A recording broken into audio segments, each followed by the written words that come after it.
தைரியசாலி சிறு முருகனும் தொலைந்த மயில் இறகும் ஒரு காலத்தில் பொன்னிற மலைகளால் சூழ்ந்த பழனி மலையில் ஒரு அன்பும் தைரியமும் நிறைந்த சிறு சிறுவன் வாழ்ந்தான்.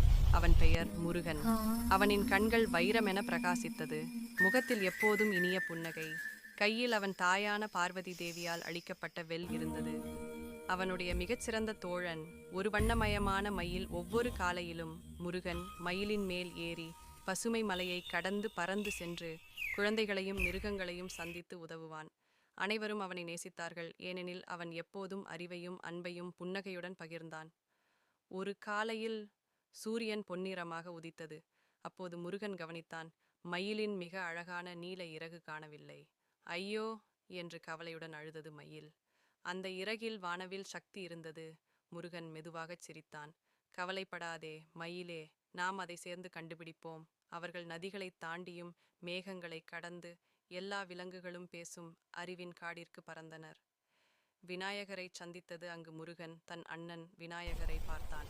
அவர் இனிப்புகளை மகிழ்ச்சியாக சாப்பிட்டுக் கொண்டிருந்தார். அண்ணா, மயிலின் இறகை பார்த்தீர்களா என்று கேட்டான் முருகன். விநாயகர் சிரித்தார். இளைய தம்பி, அதை காற்று எடுத்துச் சென்றிருக்கலாம். சில நேரங்களில் நாம் இழந்தது நம்மை பெரிய பாடம் கற்றுக் கொடுக்கிறது. முருகன் சிந்தித்தபடி தலை அசைத்து தனது பயணத்தை தொடர்ந்தான். இறகின் பாடம். சிறிது நேரத்தில் அவர்கள் ஒரு தாமரை குளத்தின் அருகே சென்றனர்.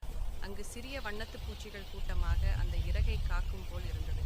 அவை சொன்னது, நாங்கள் அதை எடுத்து எங்கள் இல்லத்தை ஒளிவிடச் செய்தோம். அந்த ஒளி எங்களுக்கு அன்பை நினைவுபடுத்துகிறது. முருகன் சிரித்தான். அன்பு பகிர்ந்தால் அது ஒருபோதும் தொலைந்து விடாது. ஒளியை நீங்கள் வைத்துக் கொள்ளுங்கள் என் நண்பர்களே. அவன் மயிலின் சிறகிலிருந்து ஒரு புதிய இறகை எடுத்து தனது வெலால் ஆசீர்வதித்து வண்ணத்து பூச்சிகளுக்கு கொடுத்தான். அதன் பிறகு அந்த குளம் ஒவ்வொரு இரவும் மெதுவாக ஒளிவிட்டது. முருகனின் அன்பையும் தாராளத்தையும் நினைவூட்டிக் கொண்டது.